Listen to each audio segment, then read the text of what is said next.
I'm very pleased to have this role of moderator here together with my colleagues, Marcu Florea and Constantin Vică.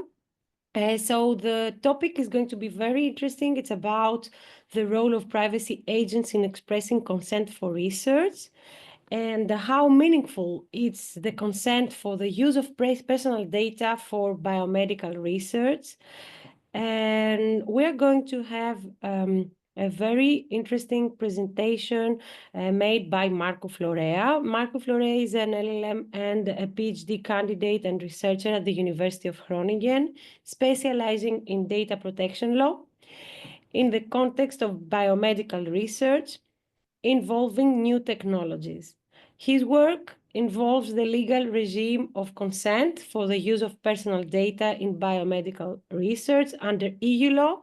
And we have today the pleasure of having Professor Constantin Vică with us. He's going to be the discussant and he's going to provide some useful comments based on Marcu's presentation.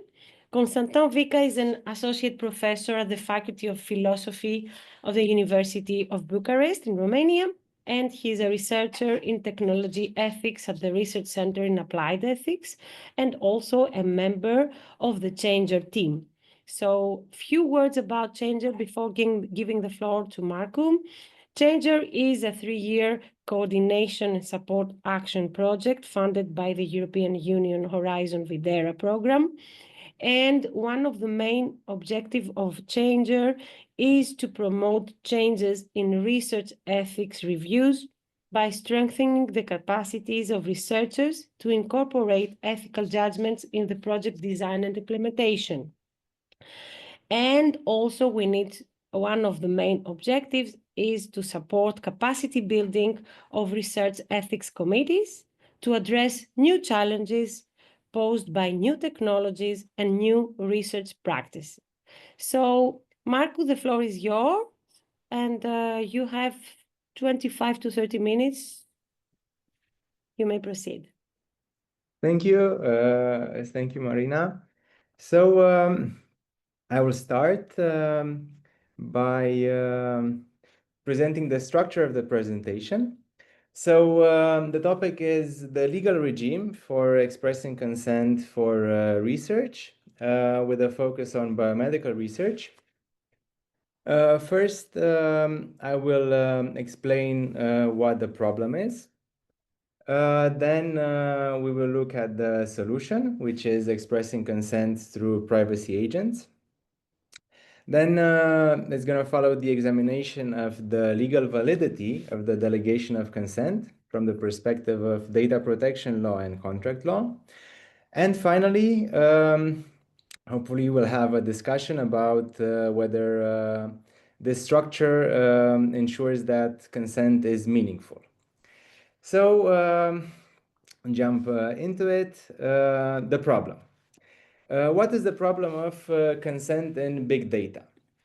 Well, first of all, it's important to say that the ecosystem that is involved in conducting research, it's getting more diverse, more complex, and less integrated.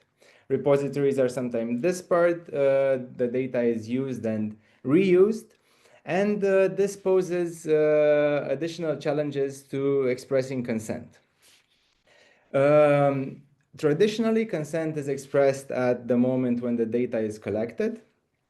But considering the new environment and the new structures for data sharing, for example, the FAIR principles, the findable, accessible, and reusable principles, enable reuse of data.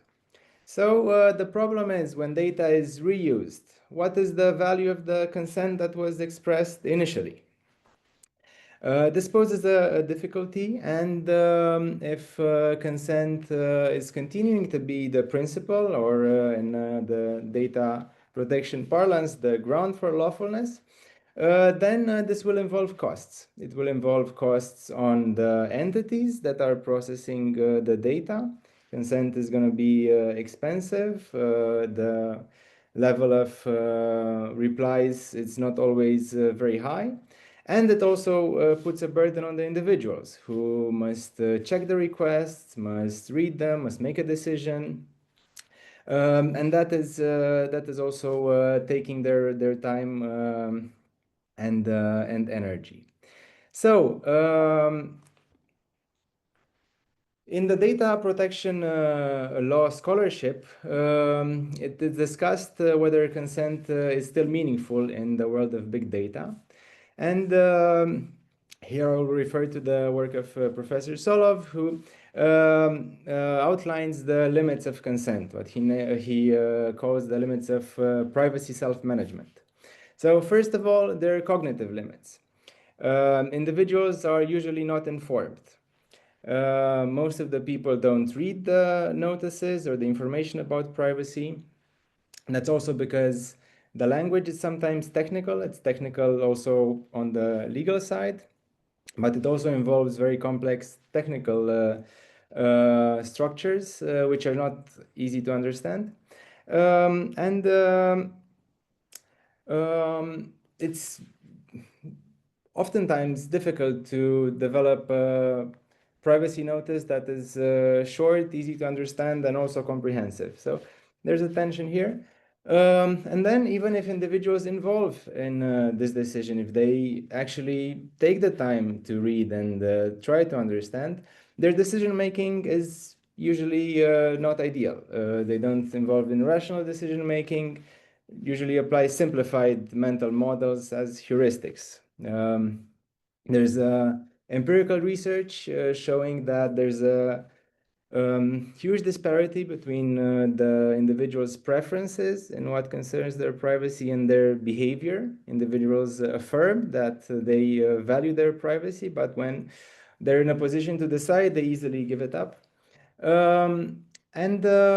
Besides these cognitive problems, there are also structural problems. First is the volume of requests. They're very, if we take the approach of asking consent for each change, each new processing, then the volume of requests is very big. Then it's also the aggregation of data. Data is sometimes combined, data sets are combined. So when an individual tries to assess the risk of providing consent, she cannot really understand what the implications are. There are connections between different data sets that disclose additional information. So the idea of a cost benefit analysis is again challenged, and it's also the type of risks that data protection poses that are maybe different from other risks. They are less visible, they're small, they're disparate. In general, the benefits are immediate and the costs are remote. There's some risk of unlawful disclosure, there's some risk somewhere in the distance, so individuals are not really aware of the implications of their decisions. So all these make consent less meaningful in the world of big data. And some argue for moving forward, trying to eliminate consent. But there are also virtues of consent. There are limits, there are reasons why we would like to keep consent. And the first is a principle, it's autonomy, the idea of individuals who are self-governing, the idea that asking for consent shows some sort of respect towards the individual. And then there are also principles that are more related to data protection. So I'd like to mention information self-determination, which is a principle that results from decision of the German Federal Constitutional Court from 1983. The idea that individuals should be in control of their data, they should determine what happens with their data. The principle of control is also mentioned in the GDPR, and the preamble of the regulation is not mentioned in the text of the regulation, but it's referred to in the preamble. And maybe also trust. Consent has a connection with trust. It furthers a sort of a trust relation between the individual and the entity processing data. So we have these two sets of reasons in favor and against consent. So what's the approach in the GDPR? And the GDPR solution is let's make consent strict. It's the idea that consent should comply with some very strict requirements. It must be free, meaning that individuals should be in a position to easily say no. It also means that purposes should not be bundled, so individuals should have the possibility to approve some processing purposes and reject others. There should be a power balance between the entity requesting consent and the individual. Refusal should not result in negative consequences or important negative consequences to the individual. Then consent must be specific, and this is sort of a guarantee against purpose creep, the idea of slowly and silent expansion or widening of the purpose that is imperceptible to the individual. So to avoid this, consent always has to be specific and also informed. The individuals should be informed about certain parameters of the data processing, and I'll be more specific about this later in the presentation. What is the effect of this? The effect of this is that there are stronger guarantees around consent, but the use of consent is discouraged. So we're going to have a stronger consent, but it's not going to happen very often. Why? Because controllers, entities processing personal data, have the possibility to shift to other grounds of lawfulness. Now I'll explain a bit what this means, what are grounds of lawfulness, what is the role of consent. And I think it's good to start with this statement that consent is sometimes unnecessary in the GDPR. So if we think about ethics, where consent sometimes makes moral magic, in GDPR, it's just one way or one of the grounds of lawfulness. If we look at Article 6 of the regulation, there is a list. There are several grounds for lawfulness. Consent is the first. But this doesn't mean that there's any normative order. So one doesn't need to prove that consent is impossible to obtain in order to rely on another ground for lawfulness.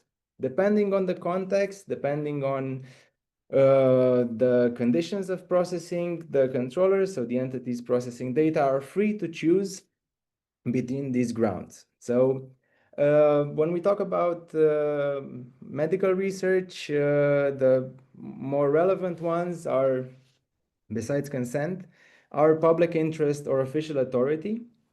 So when processing is necessary for the performance of a task carried out in the public interest, or if the entity processing data has an official authority, then there's no need for consent.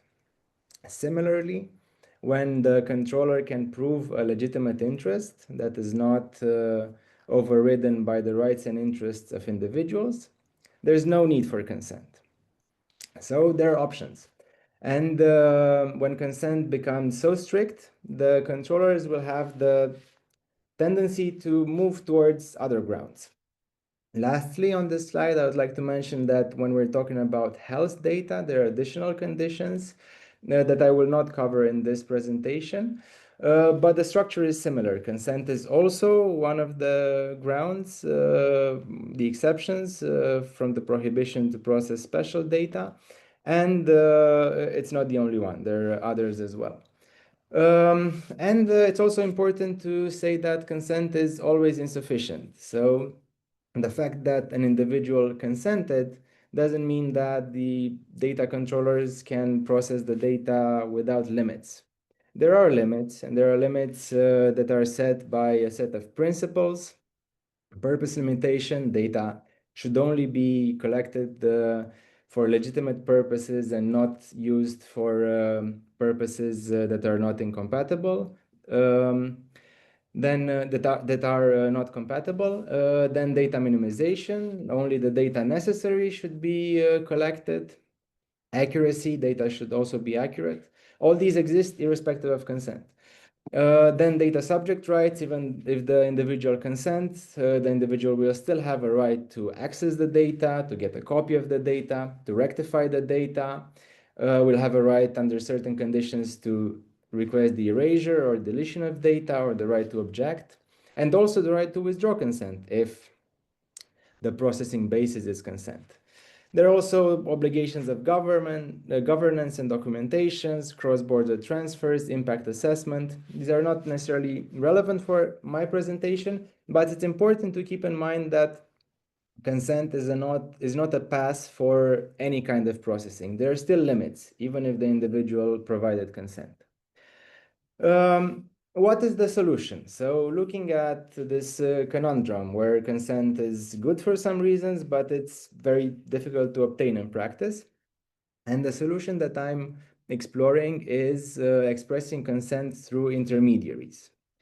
So the approach involves the individual handing the data and her privacy preferences to an agent. The agent will store this data and will approve or reject requests from third parties. It sounds interesting, I hope, but how is this done in practice? And to look at the practical aspects, my study case is SOLID. SOLID stands for Social Linked Data. It's a project that was developed by Tim Berners-Lee in collaboration with MIT, and aims to decentralize the World Wide Web. The idea is that individuals will have a wallet or a pod where their data will be stored. They will have a profile that they can configure with their preferences of how this data can be used. And entities that want to use their data will request it from the pod or wallet. The effect of this is that individuals will have more control over their data and hopefully more privacy. It is based on two basic protocols, one for authorization, so to authorize entities to prove that they are who they represent they are, and a protocol for authorization. The protocol for authorization, both of them are not very much developed now, but computer scientists are working on this. The co-author of one of my articles, Beatriz Esteves, worked on a system for matching preferences with requests. It's based on a policy language and enriched by a taxonomy with privacy terms that enables individuals to express their preferences and then match an algorithm between these preferences and requests for the use of data. So this is the technical solution, and the legal question here is this kind of consent valid? Is it valid under data protection law, and is it valid under contract law? It's useful to take a look at the provisions of the GDPR. I say that it is useful, but they are not very clear on whether consent can be delegated. But if we look at Article 32 of the preamble, it says that consent should be given by an affirmative act, and it should be, as we've seen earlier, specific, informed, and unambiguous. So this suggests that consent should be sort of specific and precise. At the same time, the preamble allows consent to be expressed by choosing technical settings for information society services. This could be an argument in favor of a sort of system that then can work with the preferences and express consent. But if we look at the text of the regulation, again, it's quite constraining. Consent must be freely given, again, specific, informed, unambiguous. The provisions don't allow for delegation, they don't forbid it. What I did was to look at principles of contract law to see whether looking at contract law, this structure exists and what is the regime and what are the challenges. This could work as an inspiration for developing an interpretation of the GDPR. So let's see how this would look in a contractual structure. So the pod would be the agent, the individual would be the principal, and the entity that is the potential user of the data would be a third party. So the principal grants the power to represent to the agent so that the agent represents the individual towards the third party. So this would be the structure. And let's look at an example. So let's say the individual has data concerning health in her pod. The purpose of processing that it's set, so the preference is to allow processing for medical research in the public interest and especially cardiovascular diseases. The individual only wants entities in the European Union to access this data, and only if they are research centers. So these preferences go to the agent, and based on them, the agent will match the request. In my example that you can see on the slide, the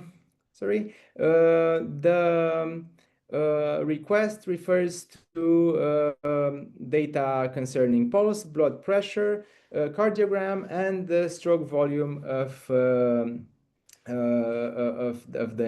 individual. And the purpose is hypertension studies, and the requester is University Medical Center Amsterdam.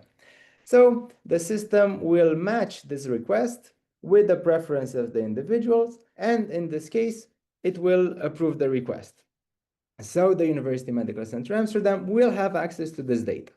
It can read this data, it can modify it, it can copy it, but the individual will always have a ledger. So there will be a system where all these operations are mentioned, can be monitored. How is this matching done? So it's done based on semantics. It's not a literal matching, it's a matching based on the meaning of the terms. It's powered by web ontologies, so the system will know that the hypertension studies are a type of cardio disease studies. It will know that University Center Medical Center Amsterdam is a research entity in the European Union, and will approve or deny this request. The system is based on subsumption, so the preferences must have a certain level of generality in order to be matched with more specific requests. And this, as we will see, is a challenge for the validity of consent under GDPR. I should also say that according to civil law and contract law principles, the idea of delegation is valid, or has the regime of the contract of mandate or agency, to the extent that the agent contributes to the formation of the legal will. So when we're looking at an entity that only transmits a message, that is not an agency agreement. That is what is called a nuncius, or a messenger, and the regime will not apply. So one reflection here is whether what the system does, what the pod does, is a contribution to the formation of the legal will. And I think that in a way, to the extent that we consider that this entity is a legal person, it does contribute to the legal will. It transforms preferences in decisions. So it is a sort of contribution. But again, the civil code refers to a contribution of an actual person, of a natural person in general. And this is again a challenge. Is this matching a contribution to the legal will? Then another challenge is the strictly personal character of the acts. So if we look at the civil code, there's a general rule that legal acts can be concluded by agent. But there are exceptions. There are exceptions for what are called strictly personal acts, for example, a will, a labor agreement, or a marriage. Are acts that must be entered into by the individual and not by the agent. And the question is whether the consent for processing personal data is a kind of personal act. And if we look at what we called at the beginning, the virtues of consent, which are autonomy, power to decide, self-determination, and control, we would lean towards saying, yes, these are a kind of personal acts. It sounds like they are in the same category with a will or a labor agreement. Moving forward, the contract, the mandate contract also requires some standards from the agent. And these are in continental civil law, the standards of diligence, culpa levissima, and the duty of loyalty. How these apply to a matching system that is automated, that's a challenge. How can we assess the fault of a system? How can we assess whether the system is loyal to the individual or not? Again, it's a challenge, and you see the example that I gave earlier. And there's a difference from the GDPR. The contract law also offers some more flexibility. So it accounts for the situation when the instructions of the principal are limited and the agent is in a position to derogate from them. So the agent can go beyond the limits of the agreement if it's impossible to inform the principal, and if it can be assumed that the principal would have approved had she known the circumstances. If we look at, again, the example that I gave earlier, this flexibility would lean towards a valid matching between the preferences and the request. It's impossible to inform. It's, of course, a temporal possibility. The individual is informed afterwards, and considering that the individuals knows how the ontology works and that these notions are close enough, we would say that the principal would have approved the request in this specific format. And lastly, looking at contract law, it also has this principle of ostensive or apparent authority. So the question that a research entity would ask is, can I rely on the consent that is expressed by the agent? Is this consent valid from a data protection perspective? And the entity could not really assess this because what it sees is only the approval. It doesn't know what the preferences of the individuals are. It doesn't know how this matching happened. It's just presented with an approval. So it's hard to assess the validity of consent in this automated system. If this was a question of contract law, we would look at the idea of apparent authority and see that if the principal determined the third party, in our case, the potential user of data, the research entity, to believe that the agent had power of attorney, so that the pod had the power to say yes or no, then the principal, the data subject, could not invoke the lack of power of representation. And this is a measure to kind of protect the circuit of goods. To what extent this is applicable or desirable in data protection law, that's again an open question. Now going back to GDPR, would this consent be valid? And the answer is probably not. It would probably not be valid as consent. That's because looking at the requirement of consent to be informed, the individual, at the moment when consent is provided, should know the controller's identity. So the example that we saw does not involve knowing the identity, the data subject that just set the preference towards research centers in the European Union. And what is meant here by controller's identity is the actual name and the contact details. So this requirement is not complied with. And then the specific purpose of each processing operation. So if we interpret this provision strictly, it means that the individual should know when data is reused, if data is provided to another entity for a particular disease that is specified in a more precise way, the individual should be aware of this.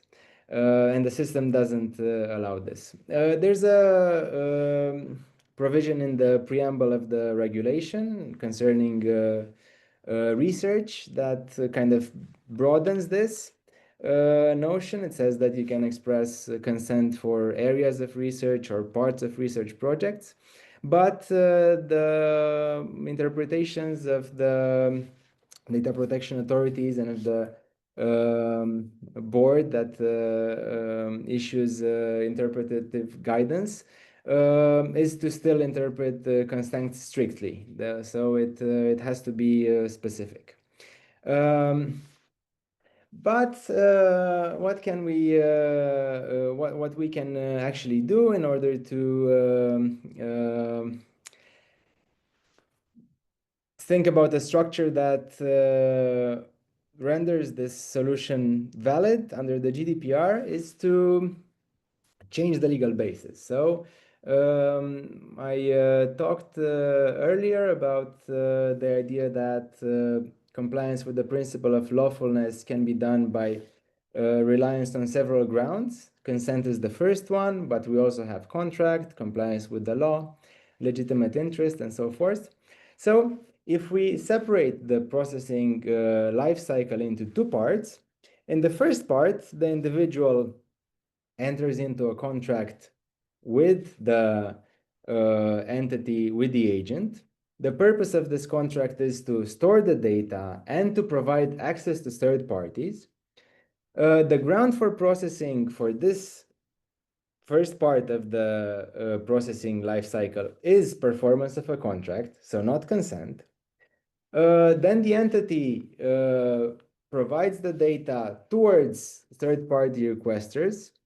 The purpose here is medical research. And the ground is going to be either legitimate interest or task in the public interest.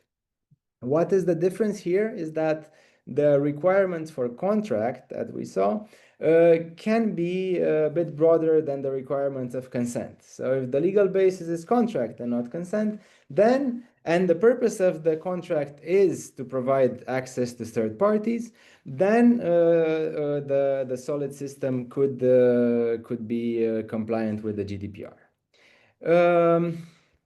So we saw that this is a solution, potential solution, but is it a meaningful solution? So do we actually want this? Is it not better to simply eliminate choice from individuals and maybe impose obligations on the entities that are processing data? And the questions that are relevant here are this.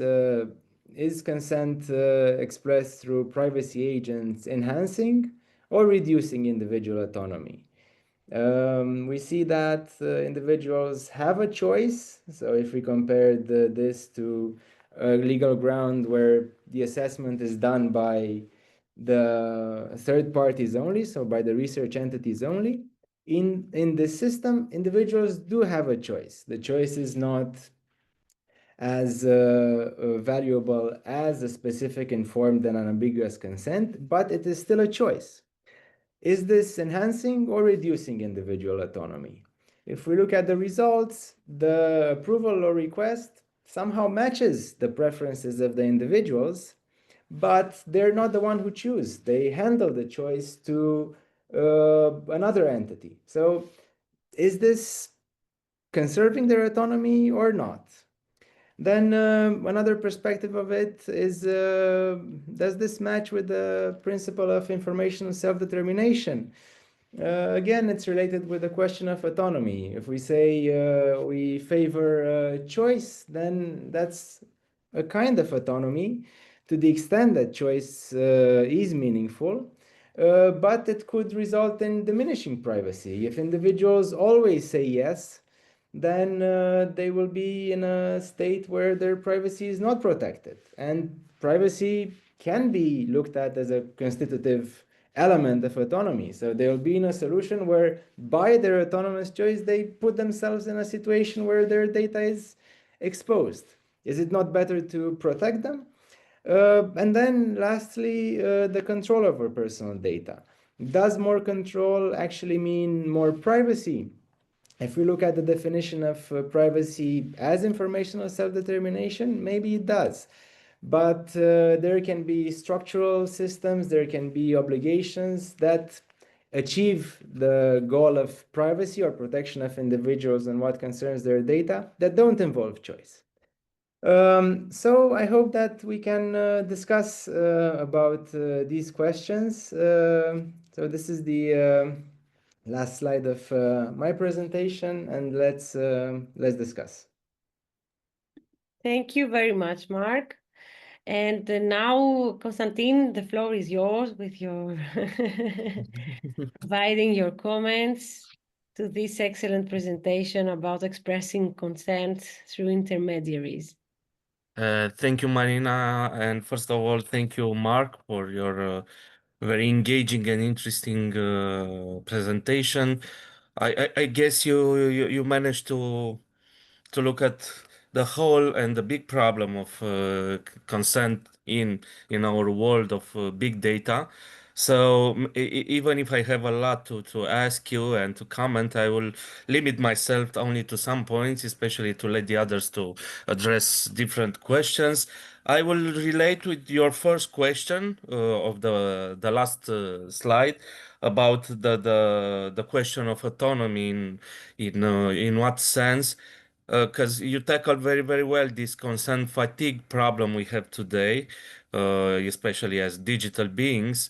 Even if we are talking about biomedical data or other kind of consent we need, but I'm going back a bit to this virtue, or what is called a virtue, or labeled as a virtue by GDPR, the virtue of autonomy. And I'm sure you know, or you might know about this distinction we make in philosophy between procedural and substantive or essential autonomy, where procedural is satisfied when a formally valid mechanism records a preference, in our case, the pod, or any other kind of privacy agent software or software agents. In this case, the procedural aspect is pretty clear, but not the substantive one that demands actually that the outcome of delegating consent actually should track the considered values and, as you said, preferences and evolving preferences and attitudes of persons. And in the case of agents, especially in the case of a pod, I guess this could be a bit problematic, as we already started to talk some days ago about this, because I'm going back to this philosophical stance. Delegating consent doesn't mean to transfer autonomy. Actually, it should mean to exercise autonomy, and exercising autonomy through delegation is a challenge. That's why we are here at. We face different challenges with the research ethics committees. So if we are talking more about exercising autonomy in this substantive or essential aspect, I guess we should ask about this continuing power of revision by the agent. I'm talking about the human agent. I'm talking about the person, the principal in your model. This is one problem, I guess, with autonomy. In what sense? GDPR itself is talking about autonomy, not only philosophers or law scholars or legal scholars.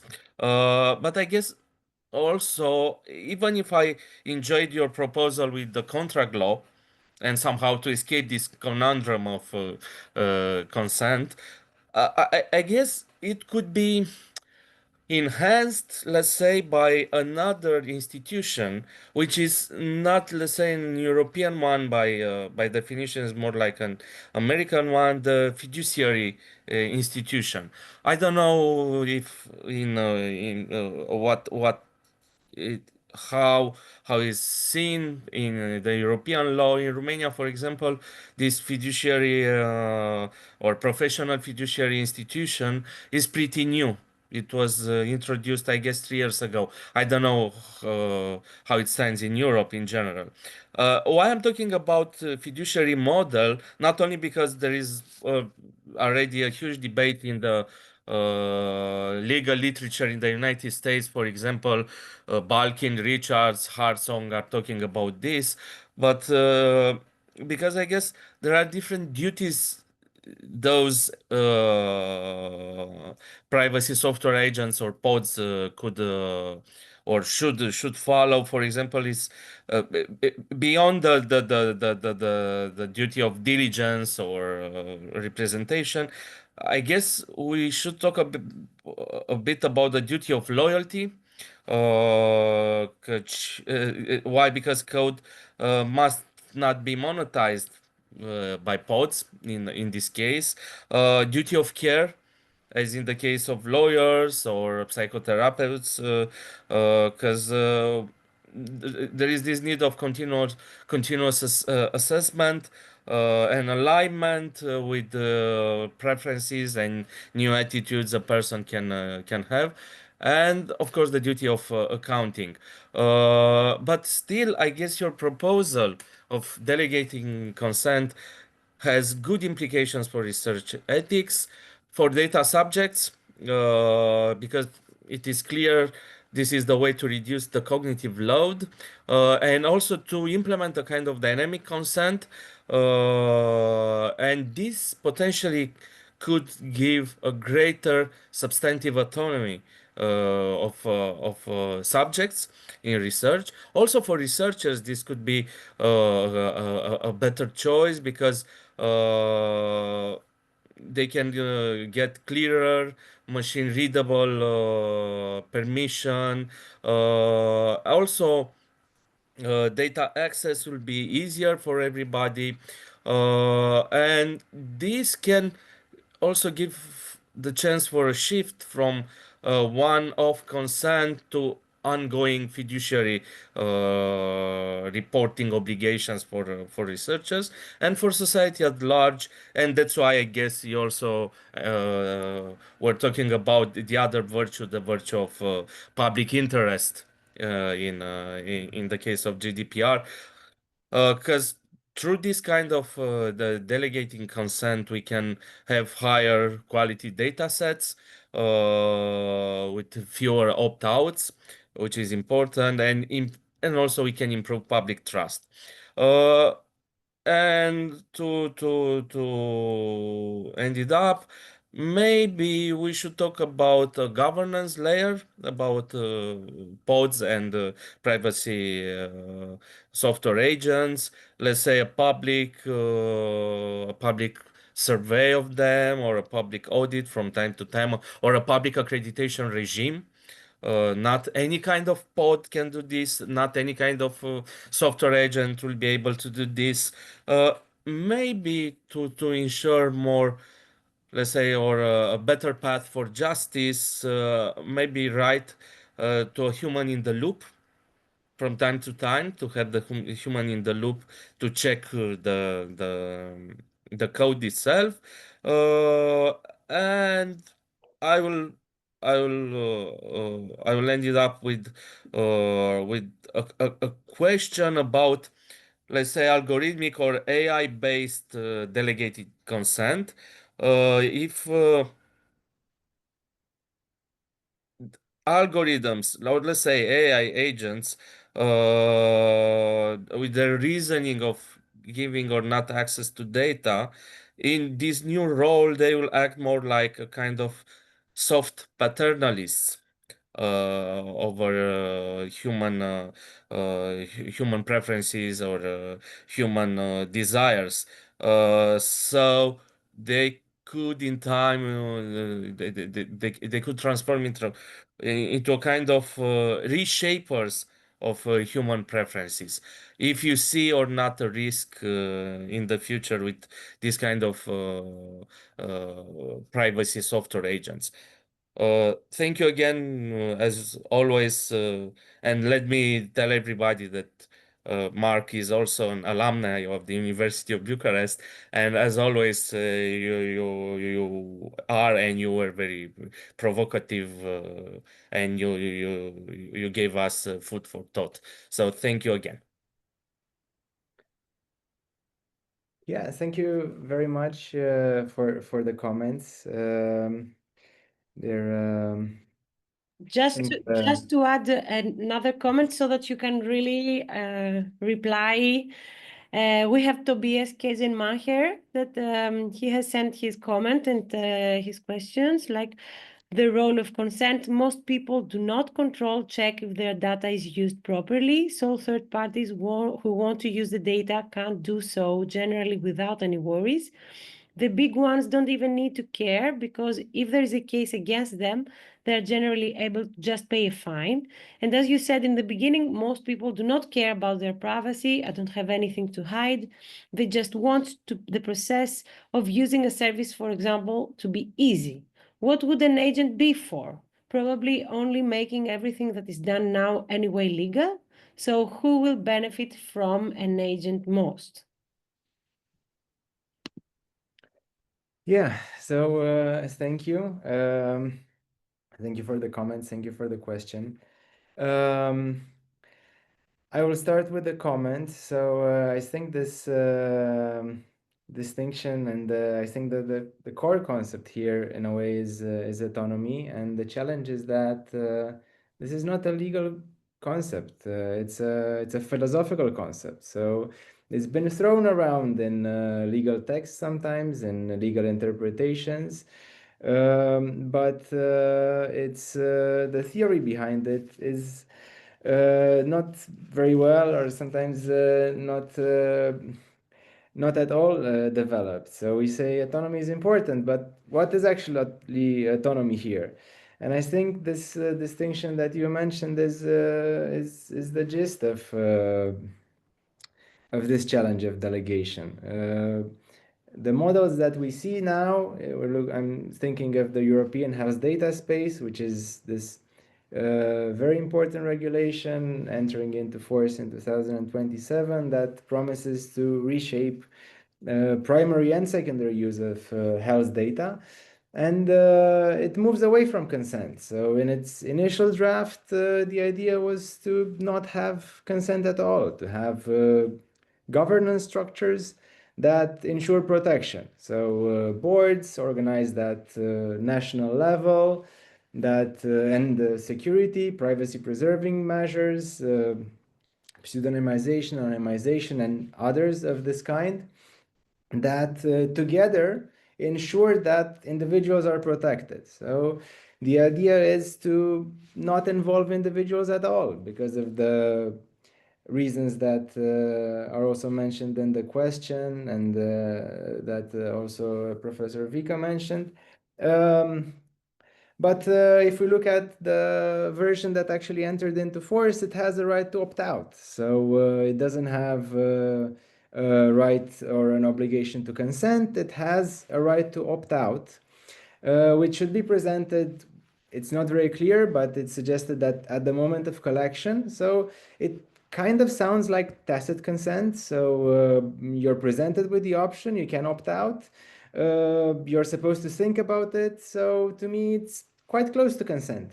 So we see that the legislator, if not very clearly, had this reflex or this instinct of giving value to autonomy. So even if interests are protected, let's say that the welfare of the individual would be protected with the board and with the technical structures and the governance structure, it seems like for some reason individuals still are involved in this field. If we talk about privacy in other sectors, maybe in behavioral-based advertising or other sectors, maybe consent is not as relevant there, but in this field we see that individuals for some reason are involved. And I think this reason is that this principle has been around biomedical research forever. So we see that we look at the concept of informed consent for participation and research,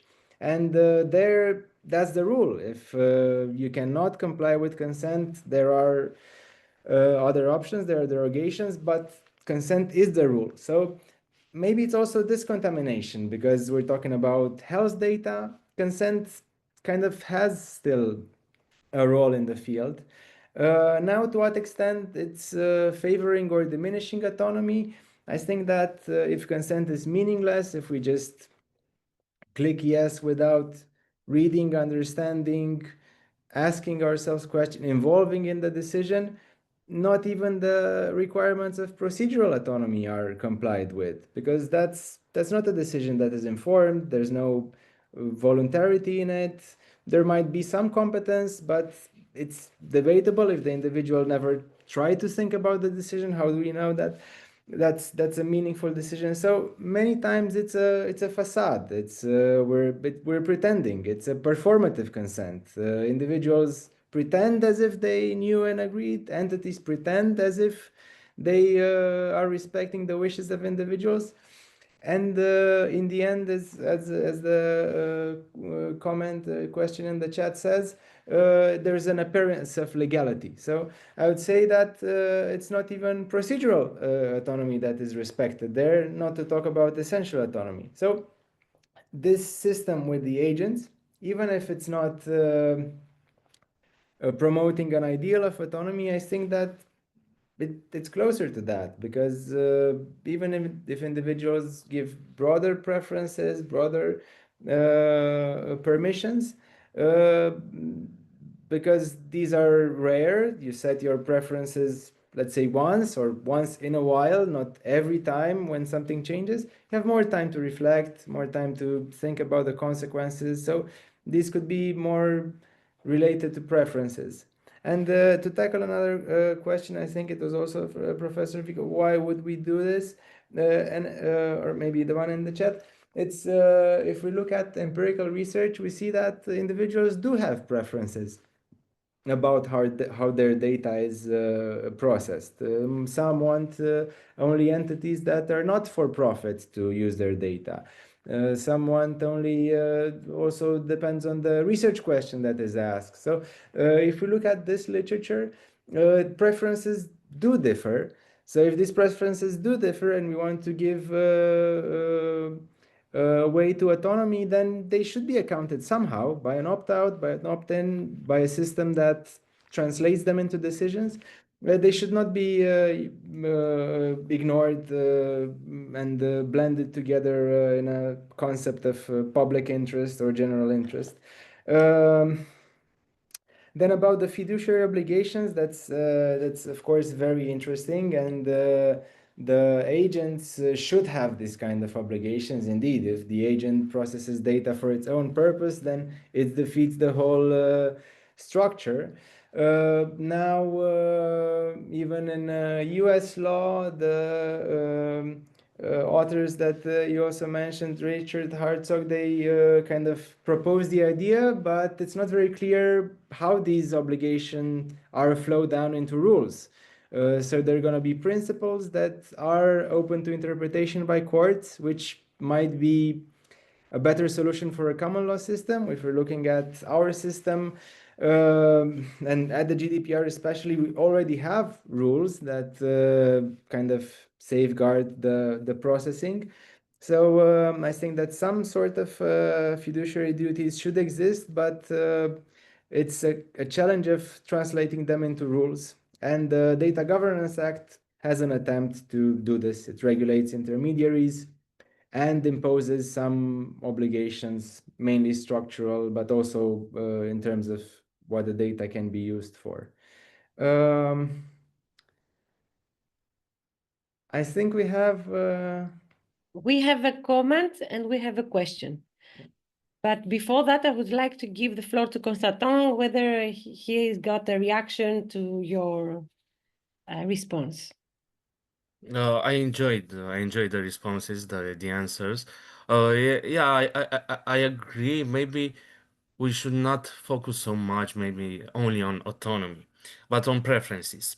And preferences could be expressed and protected through what we call the contract law.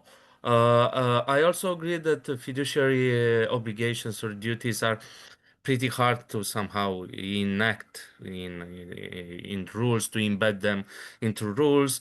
But at least maybe this duty of care somehow for this kind of agents to be translated into rules. I don't know how, but we still have time to discover it up or to find an answer until the end of the Changer project next year.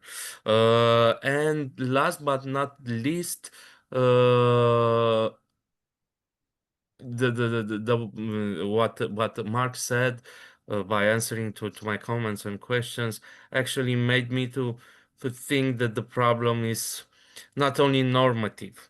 We need a better ground, empirical ground, to see how preferences regarding privacy and data protection are actually moving people or making people to accept or not accept different practices, to be suspicious or not about different ways researchers are using their data and so on and so forth. And this relates also to the comment in the chat box. And I guess Mark will find some time to talk about AI privacy agents and how they can act in a very paternalistic way or not. I don't know. It's up to us to decide. Thank you again. So we have just one comment about the human in the loop, that there is a proposal tabled by certain scholars who thinks we should reconsider a new social contract. This is what Constantin just mentioned, that it's in line with the comments that we received by Katya. And we have a question by Vicky. She was wondering if the approach of privacy agents could be extended in other settings apart from big data for secondary uses of data that cannot be foreseen at the initial consent, for example, for data produced in the context of biobanking. Do you have any thoughts about that? Yeah, so I think it's also in a way related to this idea of dynamic consent, the fact that the permissions that are expressed at the moment when data is collected cannot cover in a specific manner what happens afterwards in terms of the uses, in terms of the entities. So there is a need for some flexibility, and privacy, I mean, the solution that we looked at is based on ontologies, right? So it's something that we can see, we can understand, we can verify. Whereas when we're talking about AI agents, it depends how we define them, but let's say it's a large language model that reads a policy, understands the policy, then transforms it in a set of parameters, and then matches them with the request. That's of course more challenging. It's we would have to analyze how the algorithm does this, and also to account for the delta between what the individual actually expressed as a permission and the details of the actual request. So I think the problem would not be that different. The capacity of the agent would be greater to match preferences with requests maybe in a more meaningful way. But it would still be a derogation from the permission. So we would still need the flexibility that the GDPR doesn't give us. So the GDPR requires for informed and specific consent. Can an AI agent resolve this? I don't think so. So we would still need the flexibility, and maybe a more meaningful kind of decision would result. Okay, thank you. And as Tobias again has commented upon that, he would prefer having control over his own data. This is the endless, question about how we are going to manage to have a more effective control over our own data via intermediaries or not. What are the solutions? Thank you very much for this engaging discussion. Thank you, Marc and Constantin. Thank you, everyone, for being here. And I hope that we can cover all these questions and more interesting questions in the following Changer Cafés. And have a nice afternoon, and thank you again. Thank you.